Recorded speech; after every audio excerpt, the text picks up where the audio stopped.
Bonjour tout le monde, aujourd'hui on se retrouve pour une nouvelle vidéo, donc vidéo de scalping sur le Bitcoin. Donc comme d'habitude, je vais vous partager un petit trade en scalping sur le BTC et je vais vous expliquer un peu ma stratégie. Donc ça va être l'objectif de la vidéo. Donc dans un premier temps, si t'es pas abonné à la chaîne, je t'invite à t'abonner. Également, si t'es intéressé par le trading des crypto-monnaies, je t'invite à me rejoindre sur l'exchange Bidiet et MEX, qui sont mes deux exchanges préférés pour trader les crypto-monnaies. Si t'es pas inscrit, tu as tous les liens dans la description sous la vidéo. Ces liens te permettent d'avoir accès à un bonus lors de ton premier dépôt, ainsi que des réductions sur tes frais de trading, donc profites-en.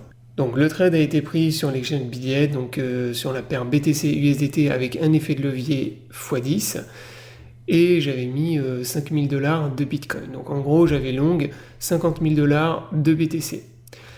Donc je le rappelle, en plus sur Bidiet, en ce moment vous avez un event qui vous permet de gagner des récompenses en fonction de votre volume de trade en futur. Donc pour les gens qui traitent beaucoup les futurs, n'hésitez pas à participer à l'event parce que ça peut vous permettre de récupérer de l'argent en crypto-monnaie supplémentaire. Donc pour ce qui est du trade Bitcoin, donc là étant donné qu'on est toujours dans un range sur BTC et qu'il n'y a pas encore réellement de tendance, comme d'habitude, moi ce que je fais, ma stratégie, c'est que je trade les divergences. Et là ça tombe bien parce qu'on avait eu, donc c'était la semaine dernière, une très belle divergence sur le 3 minutes. Alors, je dis très belle divergence, en réalité, elle n'était pas si belle que ça. On avait une divergence quand même, mais qui était une divergence plutôt exagérée.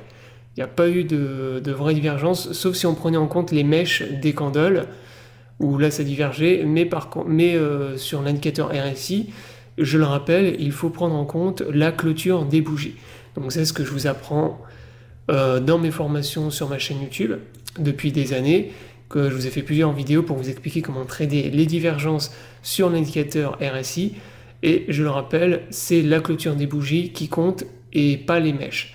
Après, on peut prendre en compte les mèches, mais là, ce qui est intéressant, c'est qu'on avait quand même une divergence qui était exagérée. Donc là, sur l'indicateur RSI, on voit qu'il y avait une divergence sur le 3 minutes. Donc là, l'indicateur divergeait par rapport au chart, et c'était en plus validé sur le momentum, et également, bon, sur les volumes, on ne le voit pas trop, mais on voit quand même qu'on avait plus de volume ici que là. Donc il y avait quand même une divergence sur les volumes. Donc toujours est-il que là, il y avait bien une divergence, validée sur les volumes, validée sur le momentum, et donc moi ce que j'ai fait, c'est que j'ai long quand on a eu la candle verte ici. Donc là, il y a une grosse candle verte de retournement de tendance, donc on va dire d'avalement haussier. Et à ce moment-là, moi j'ai mis un long ici, avec un stop loss juste en dessous du dernier plus bas. Voilà, de la dernière mèche en fait qu'on a fait.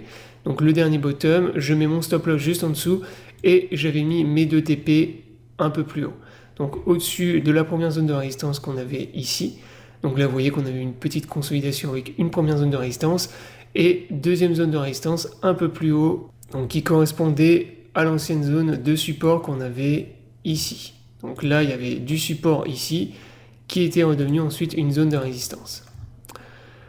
Donc, moi, ma stratégie est la suivante. Quand je prends un trade en scalping, je mets toujours 2 TP en général, ou même plus, des fois je peux mettre 3 ou 4 TP, mais en général j'en mets 2, et lorsque mon premier TP est atteint, ensuite ce que je fais, c'est que je remonte mon stop loss juste en dessous de mon prix d'achat. Donc ça me permet de sécuriser le trade. Donc dans le cas où par exemple mon premier TP est atteint et on a un retournement de la tendance, même si derrière je me fais stopper, eh ben, je sais que je vais sortir avec des bénéfices. Et si mes 2 TP sont atteints, bah, tant mieux, dans ce cas-là je prends 100% de mes profits. Donc ça c'est pour ma stratégie. Donc durant ce trade, donc, le premier TP a été atteint et malheureusement le deuxième n'a pas été atteint. Donc il a été loupé à quelques dollars près, on va dire à peu près une dizaine, quinzaine de dollars. Malheureusement, bon, ça c'est des choses qui arrivent. Des fois vous avez des TP, moi ça m'est déjà arrivé en scalping, des fois de louper mon premier ou deuxième TP à 1 dollar près. Donc voilà, c'est rageant, c'est des choses qui arrivent. Mais en scalping, voilà, il faut être vraiment précis. Des fois ça peut jouer vraiment au dollar près, voire même au centime près. Mais derrière, bah, comme j'avais de toute façon remonté mon stop loss, le trade a été gagnant. Et là, vous voyez qu'on est bien venu taper donc, la zone, à l'intérieur de la zone que j'avais identifiée, là où j'avais mis mes 2 TP.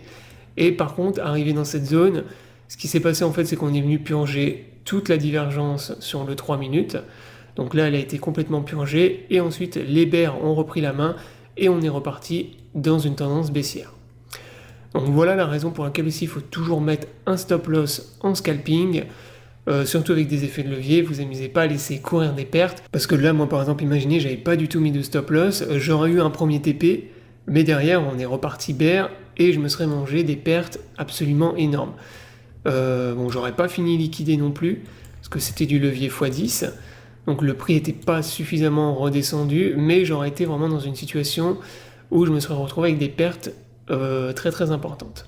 Donc si tu es intéressé par le trading des futurs, je le rappelle, j'ai fait un guide complet sur ma chaîne YouTube, donc que tu retrouves ici, Trading des futurs, guide complet pour débutants en 2024. Je te remettrai le lien dans la description sous la vidéo, et je t'invite également à aller faire un tour sur ma chaîne YouTube, puisque tu as également toutes les formations, tous les tutoriels qui sont accessibles gratuitement et qui t'apprennent mes stratégies en scalping pour pouvoir profiter tout simplement des tendances à court terme sur le BTC. Et quand tu as une bonne stratégie de scalping que ça fonctionne bien, et tu peux vraiment faire beaucoup d'argent très rapidement. Moi, pour te donner une idée sur ce trade, malgré le fait que j'ai pas atteint mon deuxième TP et que je me suis fait stopper un tout petit peu en dessous de mon prix d'achat, et moi je suis quand même sorti avec 100$ de bénéfice. Donc voilà, la vidéo est terminée, donc j'espère qu'elle vous aura plu. Je vous invite à vous abonner à la chaîne pour ne pas rater les prochaines vidéos. Je vous souhaite à tous une bonne journée et à bientôt pour une prochaine vidéo.